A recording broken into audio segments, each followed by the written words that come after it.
You understand what I'm saying? So I'm trying to teach you an appreciation of yourself at the same time without developing an antagonism or a hostility towards anybody else. So here you have it. Adam and Eve, supposedly in the Garden of Eden, went to Jerry Curl. And this is on the cover of Newsweek magazine. And then you have this image right here. Now this is an important piece. This is the world's first known use of mathematics. At least it was thought so at the time. Again, we're discovering new things about Africa all the time. This is called the Ishango bone, I-S-H-A-N-G-O. I-S-H-A-N-G-O. It's called the Ishango bone, and it's called that after a region or river in Central Africa called Ishango. And at the time, these bones, or this bone was identified in the middle 1970s too. The date was given about 25,000 years old. And what you see here, if you look carefully, are not just carved on the surface of the bone in a sequential order.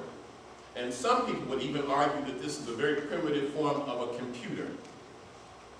Now this is not me saying this, this is what Western scientists are saying. But within the last few years, another mathematical bone has been found, a counting stick has been found in South Africa, about 39,000 years old. Now when I was going to high school many years ago in South Central Los Angeles, I had what is now called math anxiety. That is, I was definitely afraid of mathematics. I was good in geography, I was good in history, I was good in social sciences, but mathematics, I was terrified about. I just had an inferiority complex. I don't know about you, but I had the belief that African people, black people, could not do well in mathematics. And all the time I was in high school, I managed to take only one mathematics course, and that was Algebra S, and I flunked it. The only class in high school I ever flunked. And the reason I flunked it is because I never went to class. I would ditch that class every day. I think I went to class 3 times in the whole semester. And it's not likely you're going to pass a course that you never go to. But white people could master mathematics. I thought Asians could master mathematics, but I had deep in my mind the belief that black people couldn't do that. And then later on I found out that mathematics was developed by my ancestors in Africa. And I wonder if I had known that, how it would have changed my life from a very early time. Anyway, this is the Ishango bone, and now what we're going to look at for the majority of this part of the presentation is African civilization in a part of Africa called the Nile Valley, and especially a part of the Nile Valley that we now call Egypt. Egypt is very important. It's the greatest nation in ancient times. But the problem is, most of the time, Egypt is separated from the rest of Africa, and is placed in a vague, nebulous area called the Near East or the Middle East. This is what we call a geopolitical area, geographical political sphere. Egypt is in Africa. As far as I know, it's always been in Africa. I was in Egypt last month, and it was still in Africa then, so I suspect it's going to be for a long time. But because of the greatness of ancient Egypt, and because modern Egyptology, the modern study of Egypt, began during the height of the transatlantic slave trade, Egypt in the minds of many people, the media, school system for the most part, the educational system, has been taken out of Africa. So a lot of us prefer to talk not just about Egyptian civilization, but what we call Nile Valley civilization. Now imagine a body of water, a pool of water, and from this pool, from this body, flow different streams. And each one of these streams became a nation state. And they have different names, some of which you've heard, and some you probably haven't heard of. There's one called Nubia.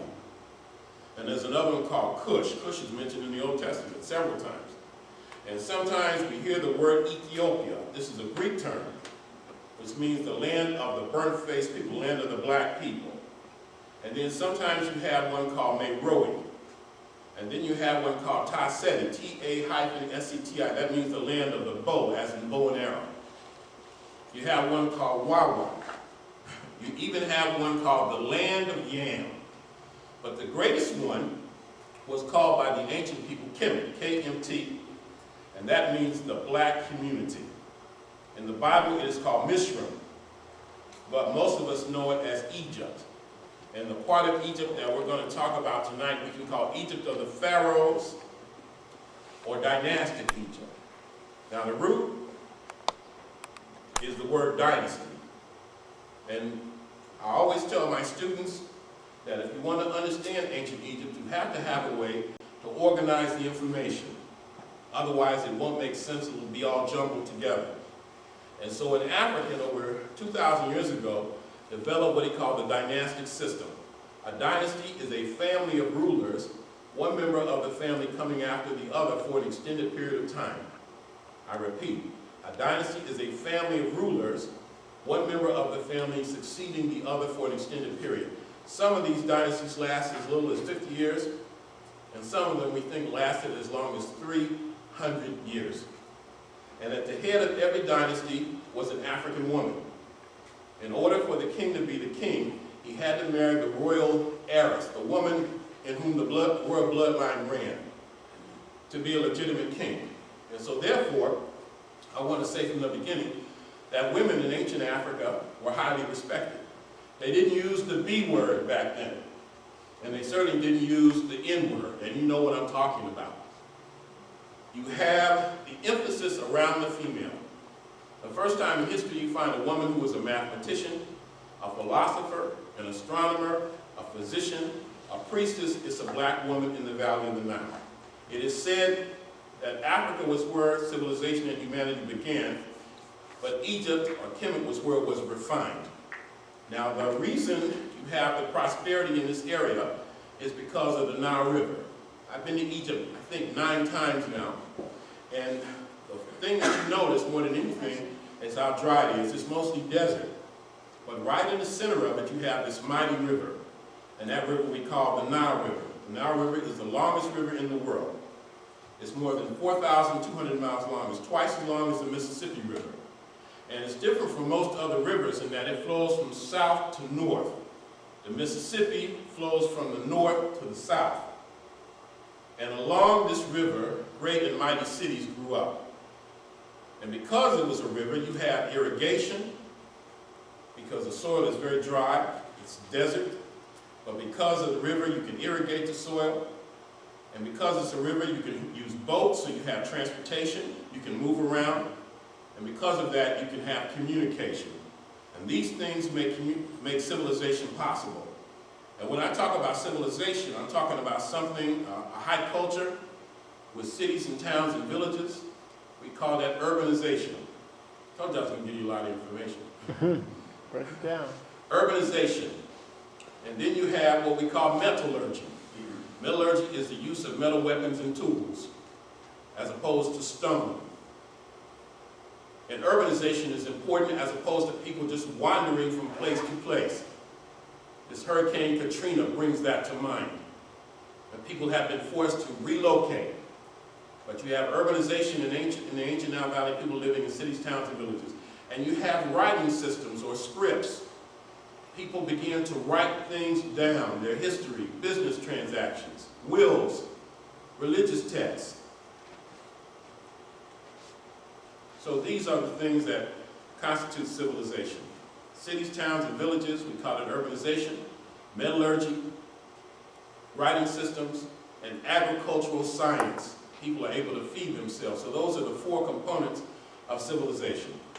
And the civilization that the world still marvels at more than any other is Nile Valley civilization. Now what we're going to do now is look at what I consider the most important of the kings and queens and dignitaries and notables in Nile Valley history. That's how we're going to spend the bulk of the first part of the presentation.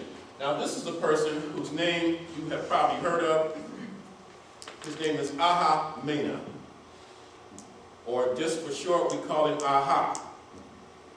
When you find something out, when you discover something, you might say, aha, I didn't know that. That comes from the name of this African king. And I guess it's important to introduce the subject like that because we are in a new age of discovery, and what we are discovering for the most part is ourselves. Sometimes for the first time. This king comes to us, he's the first king of the first dynasty. And he comes to us about 5,300 years ago. 5,300 years ago, and he's on the throne for 66 years, or about 60 years or so. In order to build the new capital city of Egypt, he had to have the course of the Nile River diverted. That took a lot of